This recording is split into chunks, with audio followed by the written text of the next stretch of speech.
free software, but this is exciting because now we're talking about free hardware. Oh, really? Yes. If you walk into a Radio Shack store, you can ask them for this. This is called a CueCat. It's a... is it like a mouse, but only... It's like a mouse. It's, what it is, it's an interactive scanner. Oh, like at the stores. Exactly. CAT stands for Keyboard Automation Technology. And the way this works, it's very exciting.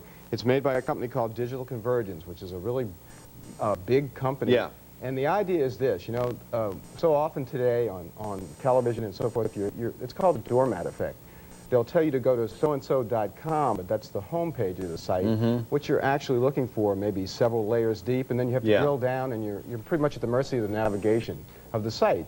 Well, what this does is it's designed to read. What Digital Convergence has done with the CueCat is they have a massive database that has, first of all, entered all the UPC codes for most of the products that are in a grocery store. So, for example, this is a, I don't know if you can see, this is a whiteout, but if I scan the barcode, and again, I don't know if you can see, it goes to... No kidding. It goes automatically, and if you look at the URL, the Uniform Resource, look at the address of the website. The URL, yeah, you'll see that it's not, it's quite a few characters. So likewise, this is an ordinary can of Coke. And it'll take you to the website. That is really a handy little deal. Not only that, what's happened is Coke is one of the major players in this, and what I've discovered is under certain... No, it does work. Under certain lighting conditions, see, the Coke can is chrome. Oh, yeah, it's all, yeah. But block it out. What Coke has done is, there you go, see? What Coke has done is they've actually trademarked the term scan the can.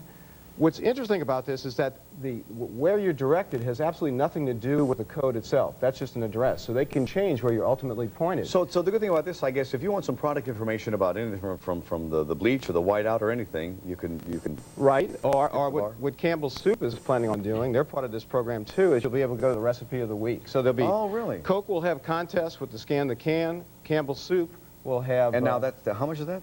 It's free. You can walk into the Radio Shack store, or if you're not near a Radio Shack store, you can log online to digitalconvergence.com and order it online. And then what portal will it fit into in your computer? It comes with a Y adapter. I'm going to see. I'm always so bad at this, but anyway, it comes with a Y adapter. You disconnect your keyboard.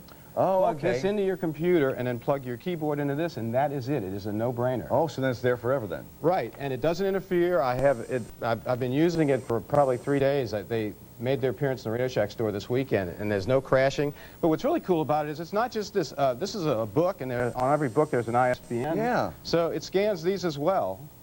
That is so cool. If you're not under lights in the studio. Now, didn't they say they were going to go ahead and put those on all video tape recorders and stuff? Well, that's probably the most important thing, because right now the CueCat can be used, and what's unusual about the CueCat, there are several other companies that are trying to do this. There's one called Digimark, but CueCat is the only one that you can actually put codes in newspapers. So the newspaper can have a code. If you scan it, it can update the weather forecast. The entire Radio Shack catalog now has Q code. So if you know, catalogs are always at a premium for space. If you see like a CD player or something you like, you can scan the Q code. It goes to the Radio Shack website where it gives you full information. You can even order it online. Plus, it can be used in magazines. It can be used on business cards. And here's for me, the most exciting thing. If you've ever changed the hard drive or pulled a component out of a computer and didn't have a clue where to find drivers or information on it, they can barcode a hard drive or a component. You scan it, it goes to the manufacturer's website, shows you jumper settings, tells you where you can download drivers. Really a good thing. And for Channel 4 and for the television industry, what's really exciting is this fall, the same company, CRQ, is going to have a television component. So there'll actually be Q-enabled content on the TV that it'll broadcast a tone, and it will send your computer to a website that corresponds to what you're seeing on TV. So if you see a news story, you know how it is in news. We only have a few minutes. You want to cover something in depth, there'll be accompanying material. You'll be able to do commercials for couponing, for big furniture sales, be able to list things. Now, do they have enough of these for everybody? Because there'll probably be a run on the... Let me just tell you, this is a serious company. What they're doing this week, and the reason why we're doing it this morning, yesterday what they did is to the 100,000 subscribers of Forbes magazine, they've sent one along with the magazine. It's in a plastic bag. What they're going to do next month is they're going to send it to the subscribers of Wired magazine. And literally, anybody in the country can walk into their Radio Shack store and ask for one. Now, why are they giving them out free?